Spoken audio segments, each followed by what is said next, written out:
Instead of California where the sun so warmly shines, tonight we find the Clampetts in their cabin in the pines. The weather is so cold, hot coffee freezes in the cup, and when the chickens lay their eggs, they lay 'em standing up.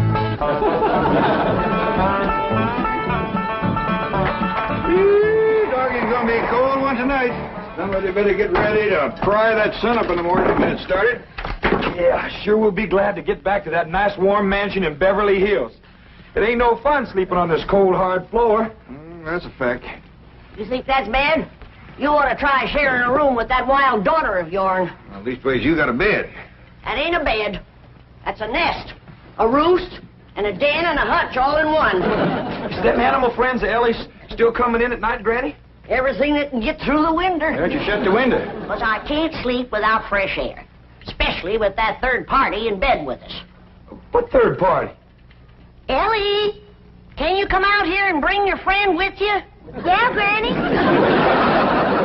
Don't you worry about it, Granny. I'll chuck it out. Whatever it is, you got to get your sleep.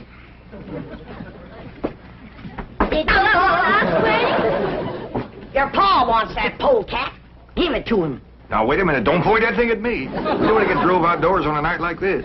Well, don't you want him, Pa? I just want to say that Granny'd appreciate it if he'd have this little fella sleep with his own family. All right, I'll go get the others in. No. Outdoors with his family. Otherwise, when we go to California, they might not take him back in. And if a skunk ain't welcome with his own family, he just about ain't got nobody to turn to. All right, I'll put him out the window.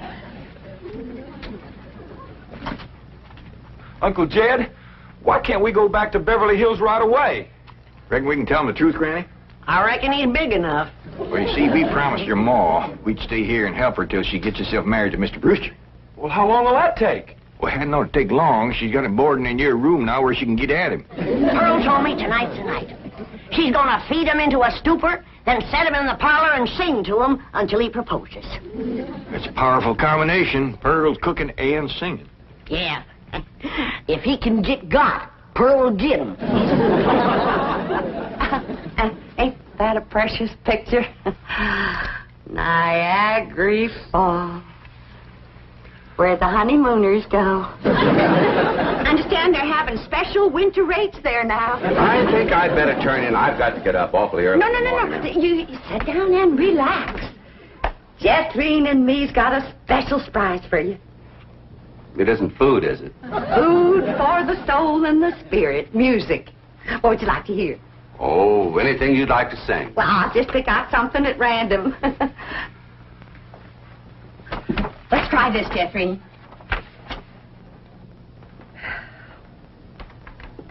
Oh, promise me that someday you and I will take our love together to some sky where we can be alone and faith renew.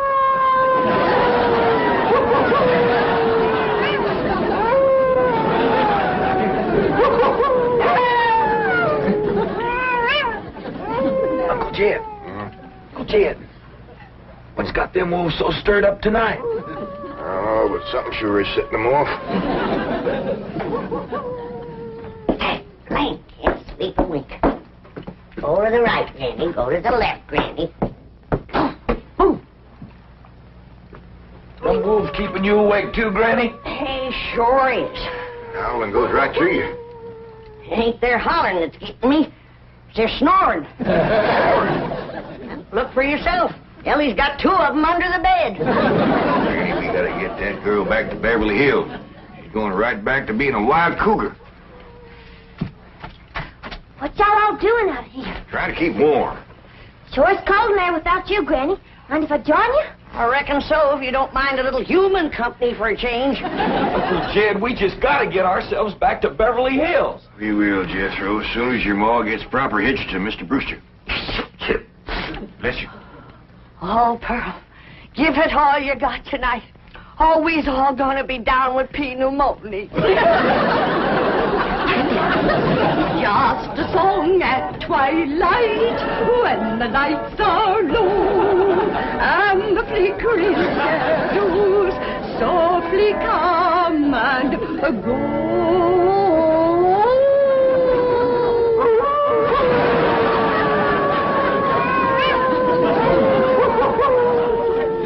Home joys divine, home joys so pure, love ever faithful and love ever sure. That was a wonderful concert. You both are unusually talented. Thank you. Yes, indeed. That means a lot coming from you. Naturally, folks around here brag on us. In fact, they think we ought to go on a concert tour. Oh, really? Oh, yes. My neighbors is always after me to sing out of town. Well, I can understand that. Mr. Brewster, do you really like music and singing? Well, I used to. I used to sing a lot myself in college musicals, amateur theatricals. Was you on the stage, Mr. Brewster? Oh, yes. After college, I did quite a bit of little theater work, summer stock. Matter of fact, there was a time when I seriously considered the stage as my career. Ma, Mr. Brewster's an actor. Well, not any longer. My father had other ideas. He insisted I get into the oil business. Mr. Brewster, did you ever do anything from the Bard of Avon? That's Shakespeare. Oh, I just love him. Well, as a matter of fact, I once played the lead in Romeo and Juliet. Which one was you? I was Romeo. In my youth, I was considered quite a leading man type. And there were those who thought I had rather a handsome profile. Well, you still got it. And I'll bet you can act to beat the band. Oh, come on. Take off a part for her. Something from Shakespeare. Sit down, Jeffrey. Well, I doubt if I can remember anything. Oh, please, Mr. Brewster. Well, perhaps I can recall something from the balcony scene. Let's see now. How does it go? But soft, what light through yonder window breaks? It is the east, and Juliet is the sun. Arise, fair sun, and kill the envious moon, who is already sick and pale with grief, that thou, her maid, art far more fair than she. Go to bed, Jeffrey. I think I'll turn in. Oh, please, do some more of them love speeches from Shakespeare. Well, my throat is a little sore. I think I'd better gargle a little warm salt water and go to bed. Well, I can take care of you. That's another one of my specialties. Nursing the sick. Well, it might be the flu bug, and you wouldn't want to catch it. Good night.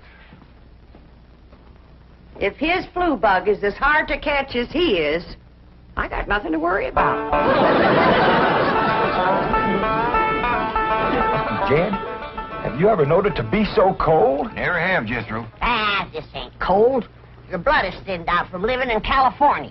You say this ain't cold, Granny? Look who else is huddled up to the fire. Ellie and her wolves.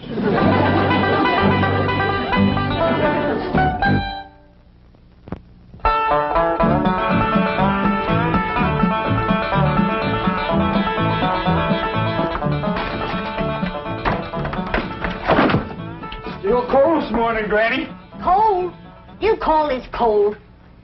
Why, I remember a winter morning that was so cold that when I went to milk the cow, the milk froze before it hit the pail. I had to break it off in sticks. Yes, sir. I carried a double armful of milk in and never spilt a stick. Gee, Granny, how'd you drink it? Bite on it? Nope. But you did. You're in a right good mood this morning. Jeff, I got a feeling in my bones that Pearl got him last night. Oh, I seen Mr. Brewster's car coming down the road, and Aunt Pearl's with him. I told him, my bones is never wrong.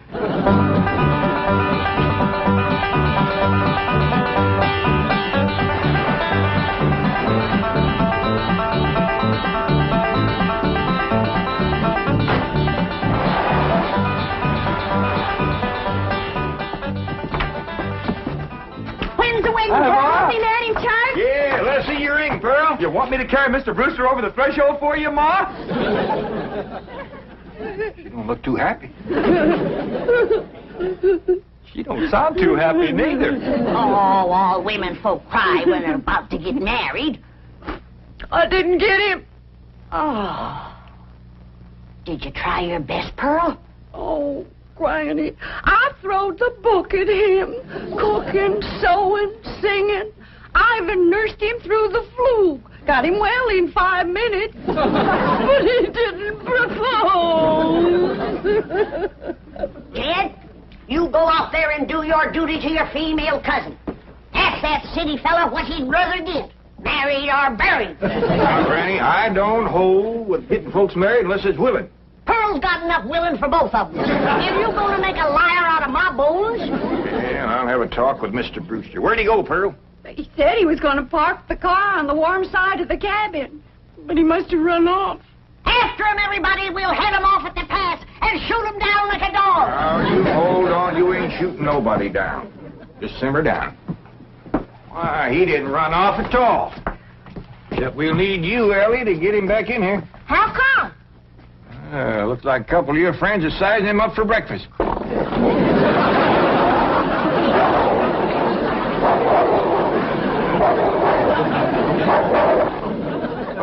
in all sincerity, Mr. Clampett, your cousin Pearl is a very remarkable woman. It's just that, well, I don't want to get married. Oh, I understand that, Mr. Brewster, and I thank you for speaking the truth like a man, but my cousin Pearl has got herself a problem. Oh, what's that?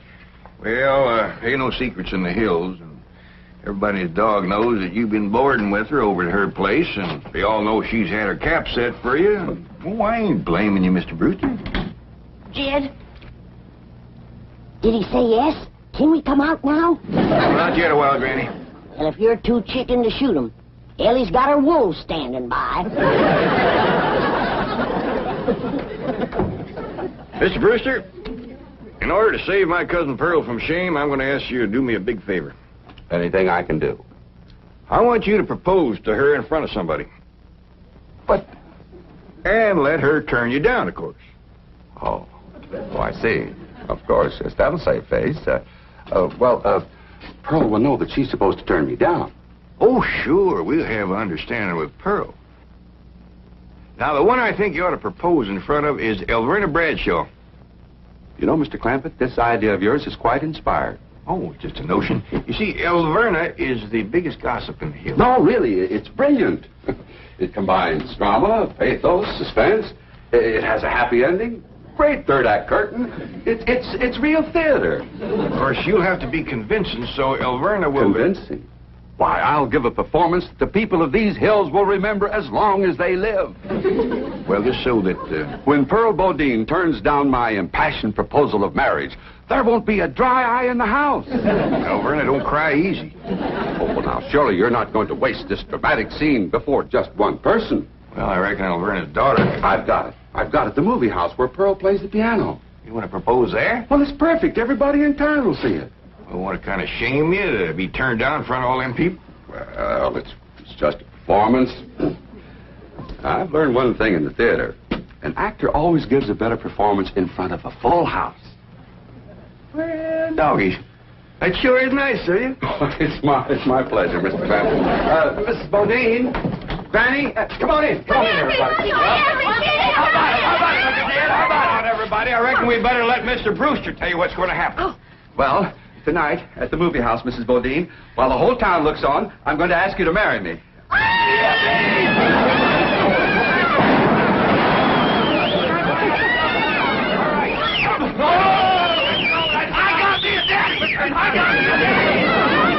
This calls for a whopping big snort. Now, will y'all quieten down, everybody, until you hear the rest of the story.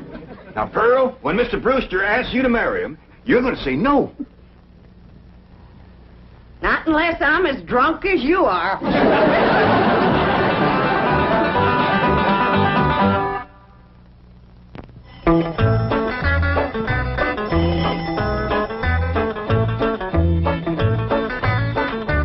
Howdy, Pearl. Evening, Pearl. Evening, Granny. Jethro, I want to head down to the theater to get a fire going in the stove.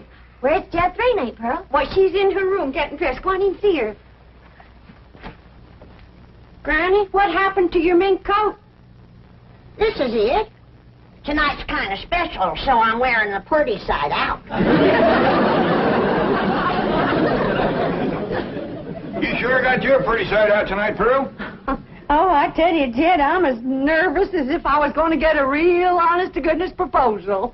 And it would be real if your cousin Jed would do his duty and hold a shotgun on that fella, Brewster. Now, ladies, let's settle for what we got. This way, Pearl can come to California without nobody saying she left town in disgrace. Good evening. Good evening. Ain't you dressed up? That boiled shirt makes your face look kind of dark. Well, as a matter of fact, I'm wearing a little theatrical makeup. Mrs. Bodine, how would you like some pancake on your face? How'd you like some sweet potato pie on yours? Fetch me some hot possum grease, Pearl, and I'll fling it on her. Now, ladies, you misunderstood me. Pancake is a type of makeup we use in the theater. An actor, like myself, would feel positively undressed without it. I thought you was oil man. Well, that's my business. But at heart, I shall always be an actor. Say now, speaking of acting, you two got it figured out what you want to say? Oh, yeah, we rehearsed 12 times. Mr. Brewster will be sitting on the front row, and when the picture's over, he'll jump up and he's... Excuse me. I've been thinking about that. I believe it would be more effective if I made an entrance. Entrance? Yes, I'll come down the aisle. Oh, all right.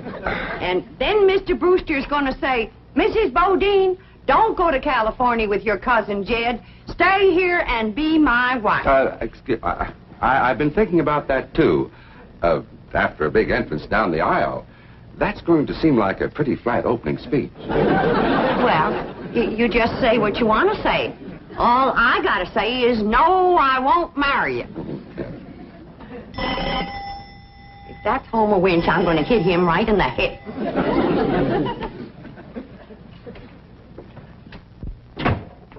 Good evening, Pearl. Brenda Bradshaw, what are you doing here? Well, you and me being such close friends, I just thought I'd offer to play Piany for you at the theater tonight.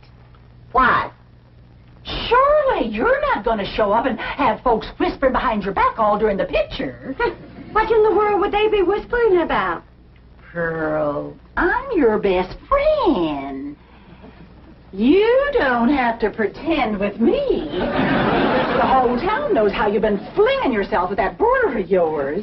For your information, Alberta Bradshaw, Mr. Brewster proposed to me 12 times today, and 12 times I turned him down. Is that why he give you this here mink coat?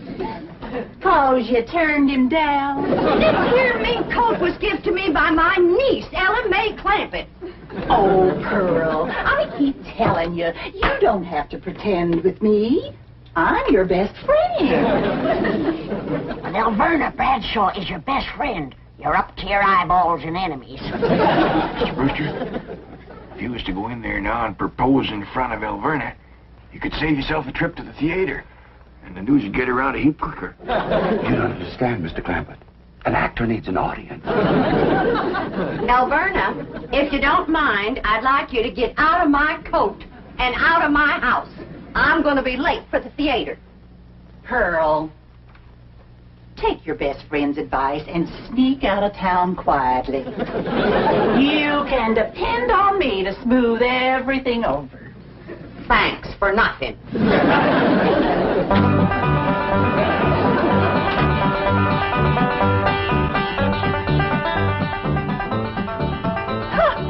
Farewell performance is right. I reckon she'll sneak out of town in a hurry if she ain't already snuck. Mind you, Pearl's my best friend, and I ain't one to talk, but...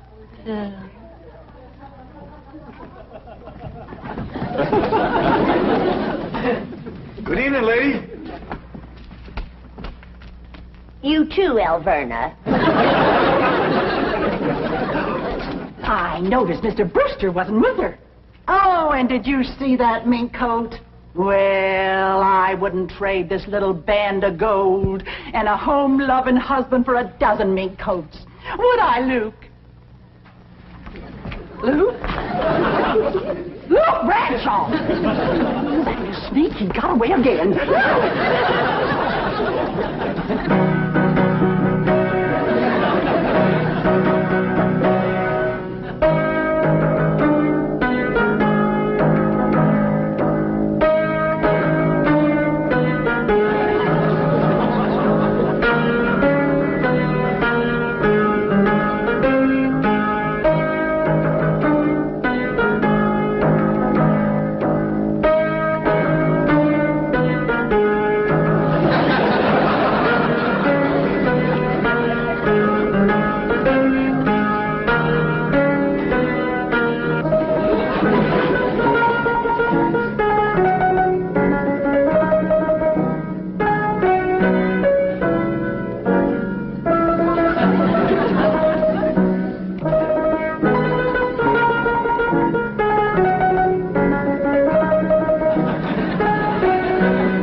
the picture!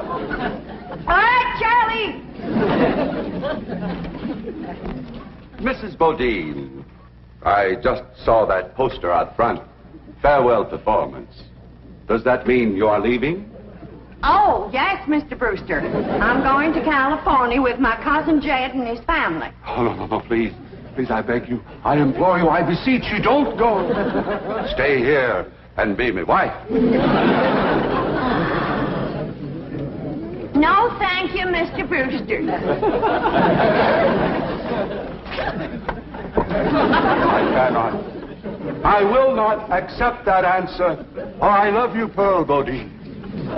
I love you with all my heart. With all my soul, I love you as no man has ever loved woman before.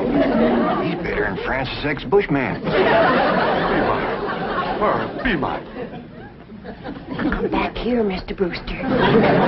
No, Mr. Brewster, my answer is no. Then life has come to an end.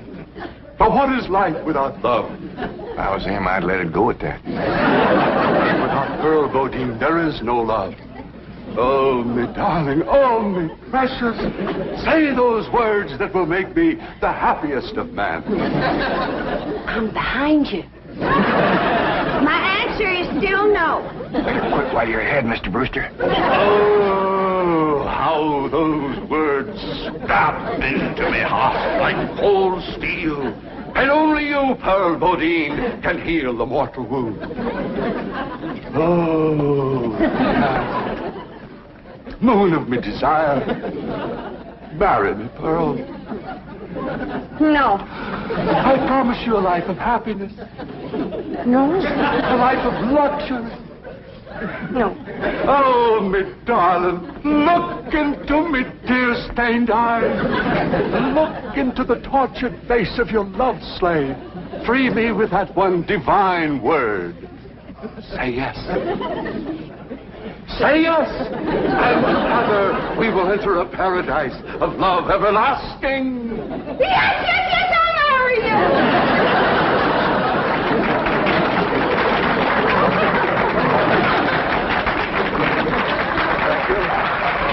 Thank you very much.